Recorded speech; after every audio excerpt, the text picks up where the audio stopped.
नमस्कार मित्रांनो, MJ न्यूजमध्ये तुमचं खूप खूप स्वागत. मी आहे डॉक्टर मुकेश जैन आणि तुम्ही पाहत आहात आरोग्याचा राजमार्ग. तुमच्या आरोग्याला योग्य दिशा देणारी एक उत्कृष्ट आरोग्य मालिका. मित्रांनो, मागच्या मालिकेमध्ये आपण ओबेसिटी म्हणजेच स्थूलता या विषयावर बोललो होतो. ह्या मालिकेमध्ये या 3 भागात आपण त्वचा रोग, स्किन डिसीजेस याबद्दल बोलणार आहोत.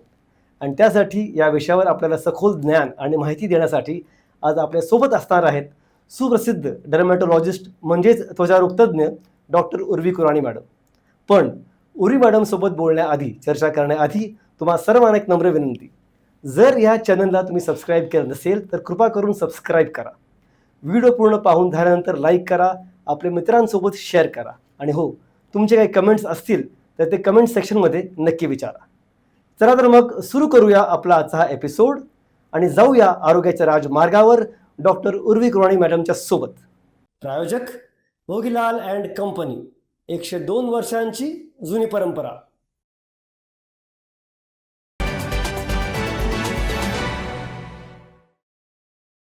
नमस्कार मित्रांनो, त्वचा रोगाच्या तिसऱ्या एपिसोडमध्ये, तिसऱ्या भागामध्ये तुमचं खूप खूप स्वागत. आज आपण चर्चा करणार आहोत डार्क सर्कल्सबद्दल. उर्वी मॅडम, तुमचं पुन्हा एकदा खूप स्वागत आमच्या आरोग्याच्या राजमार्गावर. थँक्यू. माझा पहिला प्रश्न, डार्क सर्कल्स नेमके काय प्रकार असतो आणि ते कशामुळे होतात? डार्क सर्कल हा एक खूप कॉमन कंडिशन आहे, जे आपल्या भारत देशात प्रत्येकाला थोडंफार असतातच, काहींना कमी, काहींना जास्त. बेसिकली डोळ्याच्या भोवतीची जी स्किन असते थोडीशी डार्क दिसते as compare to rest of your face, आणि at a particular age, middle age नंतर तिथे आपल्याला थोडेसे रिंकल्स पण दिसून येतात. तर these are some signs of dark circles. तर ते एक्सप्लेन करायची जास्त तर आपल्याला गरज नाही. It is something very common आणि ऑब्वियस. डार्क सर्कलचे जे कारणं आहे ते भरपूर आहे, आणि मोस्ट कॉमन कारण जो आपण युजली बघतो इज लॅक ऑफ स्लीप. अच्छा. हां, सो एक कॉमनेस्ट कॉज आहे डार्क सर्कलचं. जर आपली स्लीप पुरेशी होत नसेल किंवा क्वालिटी ऑफ स्लीप चांगली नसेल किंवा तुमचं टायमिंगच उलटं असेल, थोडंसं लेटपर्यंत जगणं आणि मग उशिराने उठणं, तर त्याच्यानी पण डार्क सर्कल्स वाढतात. दुसरं इम्पॉर्टंट कारण आहे हेरिडिटरी फॅक्टर्स. अच्छा. म्हणजे एखाद्याचं चेहऱ्याचं ॲनाटॉमी किंवा बोनी स्ट्रक्चरच असं आहे की त्याला थोडं डार्क सर्कल दिसूनच येतात, आणि दॅट गोज इन फॅमिली. म्हणजे वडिलांना आहे, मुलाला पण आहे, त्याच्या मुलाला पण होणार, असं आपण खूपदा बघतो. सो जेनेटिक फॅक्टर्सनी पण डार्क सर्कल्स दिसतात. Third important reason of dark circle is low haemoglobin.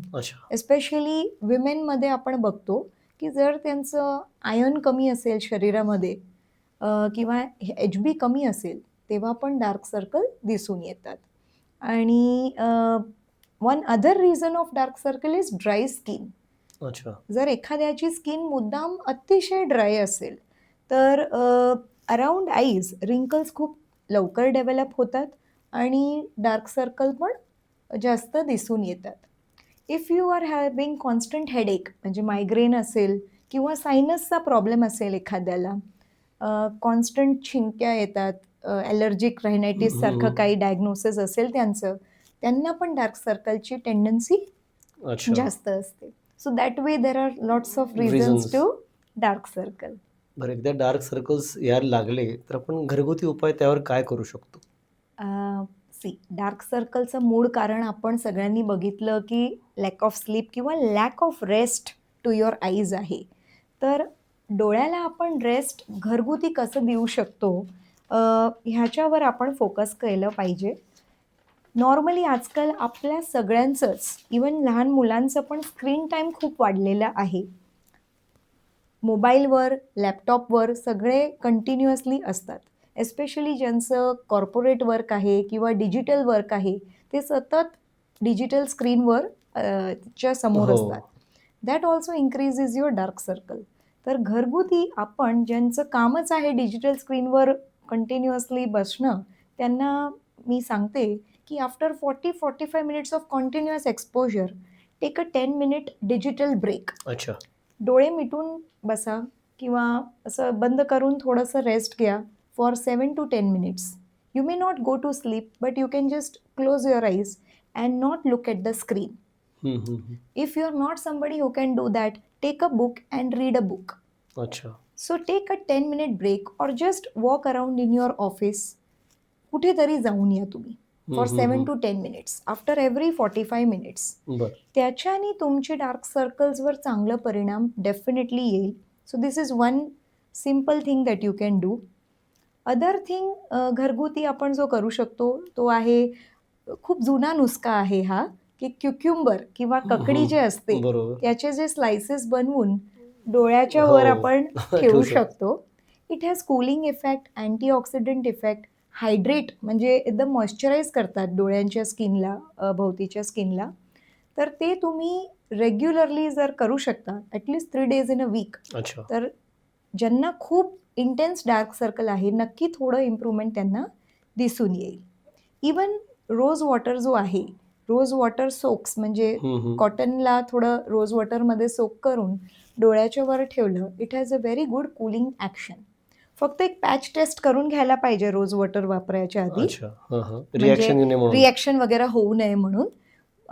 Patch taste म्हणजे काय, कानाच्या पाठीमागे थोडं रोज वॉटर लावा किंवा फोरहेडवर लावा आणि बघा ओव्हरनाईट ठेवा. आपल्याला रिॲक्शन वगैरे होत नसेल तर नक्की तुम्ही इथे लावू शकता. That is also 2 times in a week, 3 times in a week you can do.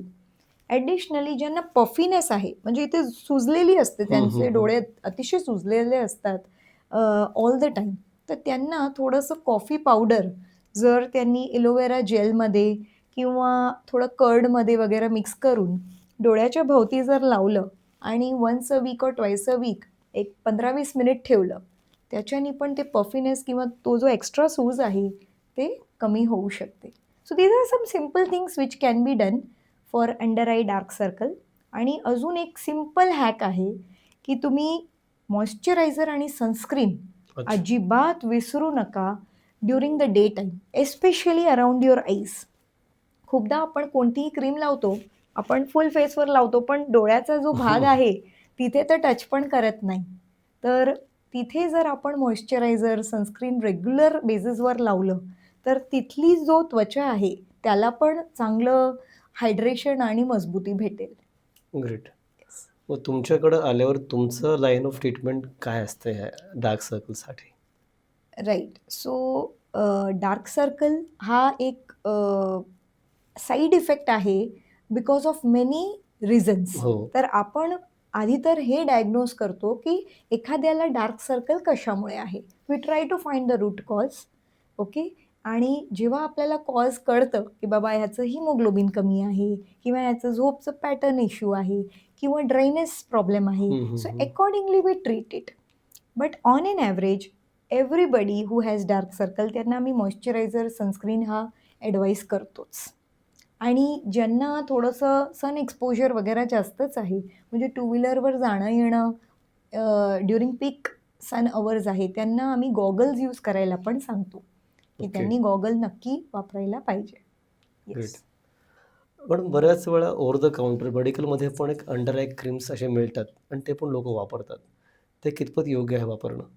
बरोबर. तर अंडर आय क्रीम्स युज्युअली त्याच्यामध्ये खूप काही असे कंटेंट्स असतात ज्याच्यानी एखाद्याला रिॲक्शन किंवा इरिटेशन होऊ शकतं. अच्छा. हां, कारण हा अंडर आय जो एरिया आहे तो खूप नाजूक आणि पातळ असतो as compared to rest of your face.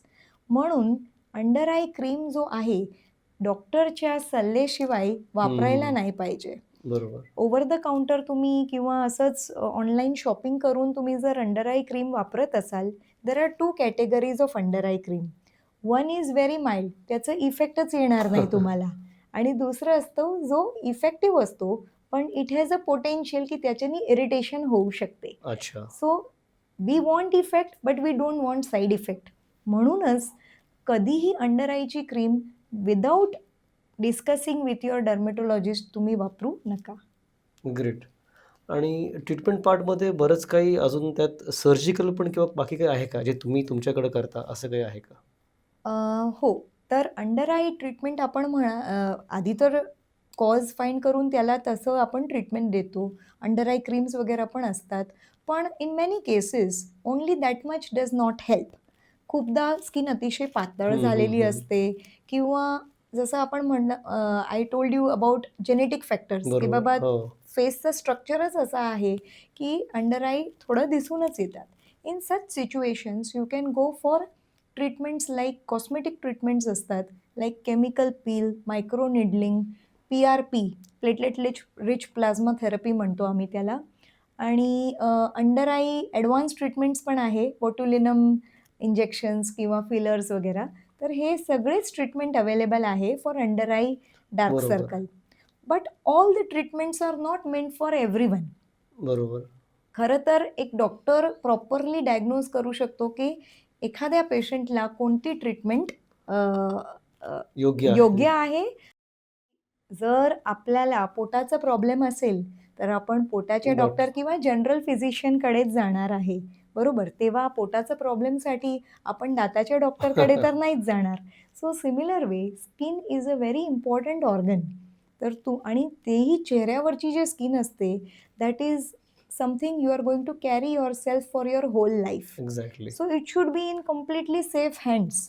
आणि ते तुमची जबाबदारी आहे की तुम्ही तुमच्या चेहऱ्याची काळजी घ्या आणि तुम्ही शॉर्टकट्स करू नका. Please check the degrees, check the background of the doctor, question your doctor if you are in doubt, की बरोबर आपले डॉक्टर पण स्किनचे स्पेशलिस्ट आहे की नाही आहे, त्यांना प्रॉपर माहिती आहे की नाही आपल्या स्किन कंडिशनची, and are they qualified in. Exactly. Madam खूप खूप धन्यवाद. आज Thank फार you. छान झाली आपली माहिती. आजची 2 एपिसोड आणि आजचा एपिसोड वंडरफुली थँक्यू. कंडक्टेड. धन्यवाद. लोकांना पण बरंच त्यातलं कळलं असणार आहे. तर मंडळी, तुम्हाला ह्या 3 एपिसोडबद्दल काय म्हणणं आहे हे आम्हाला कमेंट सेक्शनमध्ये नक्की विचारा. आणि तुमच्या स्किनबद्दल तुम्ही ट्रायल आणि एरर करू नका.